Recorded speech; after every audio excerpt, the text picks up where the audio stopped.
Hi friends, welcome to రేమచ్చ YouTube channel. ఇంగ్లాండ్తో జరుగుతున్న సెకండ్ టెస్ట్లో టీమిండియా మాత్రం అయితే భారీ స్కోర్ చేసింది.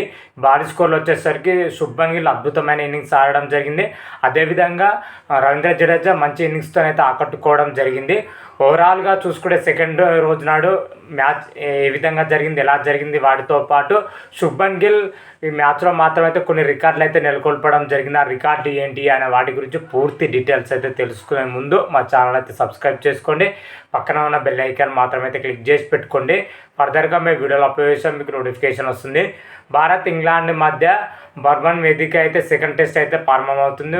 తొలి రోజు వచ్చేసరికి టీమిండియా వచ్చేసి 310 పరుగులు అయితే చేయడం జరిగింది 5 వికెట్ల నష్టానికి. సెకండ్ డే వచ్చేసరికి సెకండ్ డే మొత్తం పూర్తిగా 3 సెషన్ల పాటు మాత్రం అయితే టీమిండియా ఆధిపత్యం అయితే కొనసాగించిందని చెప్పుకోవచ్చు. అటు బ్యాటింగ్లో కానీ అటు బౌలింగ్లో కానీ టీమిండియా ఆధిపత్యం అయితే కొనసాగింది. సెకండ్ డే మొత్తాన్ని చూసుకుంటే ముఖ్యంగా సెకండ్ డే రోజు నాడు మాత్రమైతే రవీంద్ర జడేజాతో పాటు శుభ్మన్ గిల్ మాత్రమైతే అద్భుతమైన ఇన్నింగ్స్ అయితే ఆడడం జరిగింది. ఇద్దరు ప్లేయర్లు దారిగా ఆడడం జరిగింది. వీళ్ళిద్దరు దాటికి టీమిండియా మాత్రమైతే భారీ స్కోర్ చేసిందని చెప్పుకోవచ్చు. ఓవరాల్గా టీమిండియా వచ్చేసరికి 587 పరుగులకైతే ఆల్అవుట్ అవ్వడం జరిగింది. ముఖ్యంగా శుభ్మన్ గిల్ మాత్రమైతే డబుల్ సెంచరీతోనే అయితే ఆకట్టుకోవడం జరిగింది. తన కెరీర్లోనే అత్యధిక పరుగులు అయితే చేయడం జరిగింది టెస్ట్ కెరీర్లో వచ్చేసరికి. అదేవిధంగా టీమిండియా కెప్టెన్ జాబితాలో చూసుకుంటే కెప్టెన్ పొజిషన్లో ఉండి డబుల్ సెంచరీ చేసిన సెకండ్ ఆటగాడికి అయితే రికార్డ్ అయితే నెలకొల్పడానికి చెప్పుకోవచ్చు. శుభ్మన్ గిల్ వచ్చేసరికి 269 పరుగులు అయితే చేయడం జరిగింది. చివరి వరకు అయితే నాట్అవుట్గా ఉన్నాడు. శుభ్మన్ గిల్ వచ్చేసరికి 8వ వికెట్కి అయితే అవుట్ అవ్వడం జరిగింది.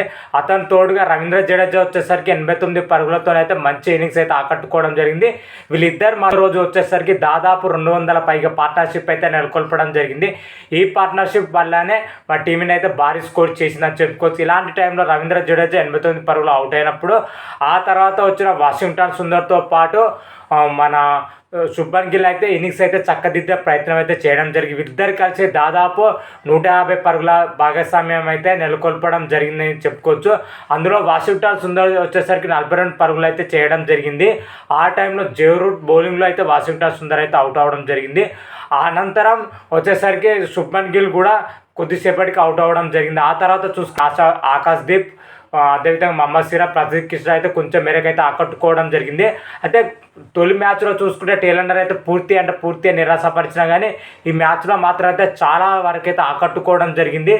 చాలా వరకు అయితే బ్యాటింగ్ చేయడం కానీ బ్యాటింగ్ హోల్డింగ్ పెట్టడం కానీ చాలా సూపర్ ప్రదర్శన అయితే కనబరచాలని చెప్పుకోవచ్చు. మన భారత టేలెండర్లు మాత్రమైతే ఓవరాల్గా చూసుకుంటే భారత్ బ్యాటింగ్ మాత్రమైతే నెక్స్ట్ లెవెల్లో అనిపించింది.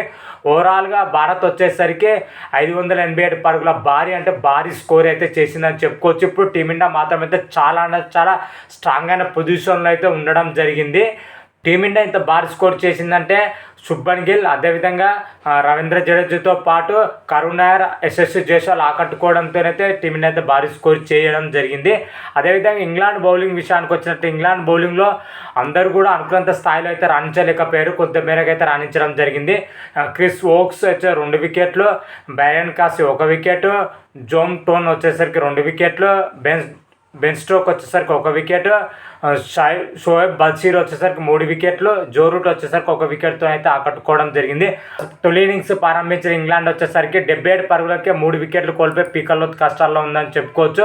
ముఖ్యంగా 3 వికెట్లు తీయడంలో టీమిండియా బౌలర్స్ అయితే సూపర్ సక్సెస్ అవ్వడం జరిగింది. థర్డ్ సెషన్లో టీమిండియా బ్యాటర్లు ఎంత సక్సెస్ అయ్యారో టీమిండియా బౌలర్స్ కూడా ఆ మేరకు అయితే రాణించడం జరిగింది. ముఖ్యంగా ఆకాశ్దీప్ మాత్రమైతే తొలి ఓవర్లో దారుణంగా పరుగులు ఇవ్వడం జరిగింది. అరే ఇదేంటి ఇలా జరుగుతుందని అయితే అందరూ అనుకున్నారు. కాకపోతే అలాంటి టైంలో ఆకాశ్దీప్ సెకండ్ ఓవర్లో తన అటాకింగ్ అయితే మొదలు పెట్టడం జరిగింది. ఓవరాల్ ఆకాశ్దీప్ వచ్చేసరికి 2 కీలకమైన వికెట్లు అయితే తీయడం జరిగింది. ఆకాశ్దీప్ వచ్చేసరికి బెన్ డకెట్ అదేవిధంగా ఒలి ఓప్స్ వికెట్లు అయితే పడగొట్టడం జరిగింది. 2 మాత్రం అద్భుతమైన డెలివరీతో అయితే వీళ్ళిద్దరిని అయితే పడగొట్టడం జరిగింది. బెన్ డకెట్ వచ్చేసరికి డక్అవుట్గా చేయడం జరిగింది. ఒలి ఓప్స్ వచ్చేసరికి డక్అవుట్గా అయితే వెనుదిరగడం జరిగింది. ఇద్దరు ప్లేయర్లు ఆకాశ్దీప్ అయితే డక్అవుట్గా అయితే వెనుదిరగడం జరిగింది. అదేవిధంగా జాక్ క్యాలరీ వచ్చేసరికి 19 పరుగులు చేయడం జరిగింది. మహమ్మద్ సిరాజ్ అతన్ని అయితే అవుట్ చేయడం జరిగింది. ఓవరాల్గా చూసుకుంటే 25 పరుగుల వద్దనే 3 వికెట్లు కోల్పోయి పీకర్లో కష్టాలు అయితే పడింది ఇంగ్లాండ్ మాత్రమైతే. ఆ టైంలోనే వచ్చేసరికి హరీ బ్రూక్స్ అదేవిధంగా జే రూట్ మాత్రం అయితే ఇన్నింగ్స్ అయితే చక్కదిద్దే ప్రయత్నం అయితే చేస్తున్నారు.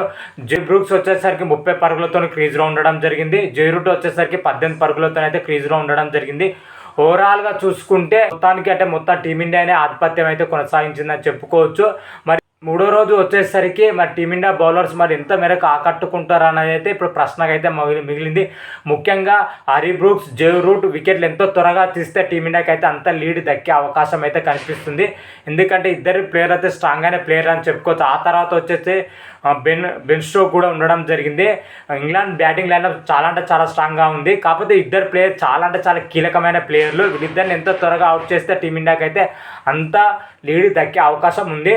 మరి మూడో రోజు వచ్చేసరికి టీమిండియా బౌలర్ ఎంత మేర కట్టుకుంటారు. ముఖ్యంగా వాషింగ్టన్ సుందర్తో పాటు ఆకాశ్దీప్, రవీంద్ర జడేజా పైన ఎక్కువ డిపెండ్ అయ్యాల్సి వస్తుంది. ఎందుకంటే పిచ్ వచ్చేసరికి స్పిన్కి అయితే అనుకూలించే అవకాశం అయితే కనిపిస్తుంది మూడో రోజు. అదేవిధంగా న్యూ బాల్తోనే ఆకాశ్దీప్ అదేవిధంగా మహమ్మద్ సిరాజ్ మరోసారి అయితే ఆకట్టుకుంటే టీమిండియాకి అయితే భారీ లీడ్ అయితే లభిస్తుంది. మరి మూడో రోజు ఎలా రాణిస్తారు, ఏ విధంగా రాణిస్తారు అయితే చూడాలి. ఓవరాల్గా చూసుకుంటే రెండో రోజు వచ్చేసరికి టీమిండియా ప్రదర్శన మాత్రం అయితే నెక్స్ట్ లెవెల్లో అయితే ఉంది. మరి మూడో రోజు ఎలా రాణిస్తారో అయితే చూడాలి. అయితే ఈ మ్యాచ్లో వచ్చేసరికి టీమిండియా తొలి ఇన్నింగ్స్లో డబల్ సెంచరీతో అద్భుతమైన ఇన్నింగ్స్ రాణించిన మన శుభ్మన్ గిల్ మాత్రం అయితే కొన్ని రికార్డులు అయితే బద్దలు కొట్టడం జరిగింది. ఆ రికార్డులు ఏంటి అనేది అయితే క్లియర్ కట్గా అయితే తెలుసుకుందాం.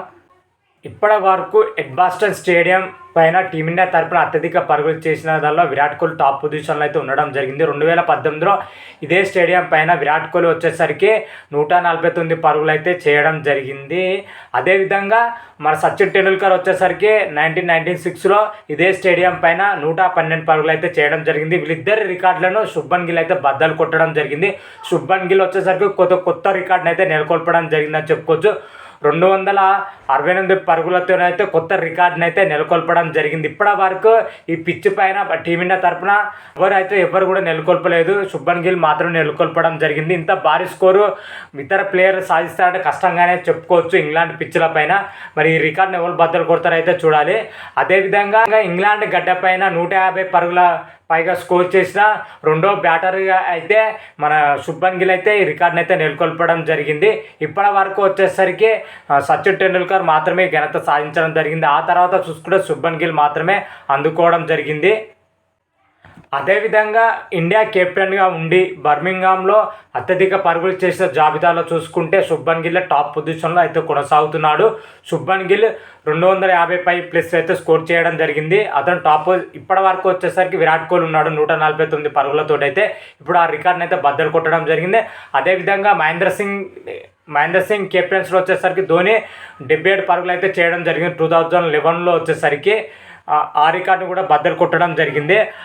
ఓవరాల్గా చూసుకుంటే శుభ్మన్ గిల్ మాత్రమైతే ఇవన్నీ రికార్డులు అయితే బద్దలు కొట్టడం జరిగింది. ఒకే మ్యాచ్లో ఒకే ఇన్నింగ్స్లో అయితే ఇన్ని రికార్డులు అయితే బద్దలు కొట్టడం జరిగింది.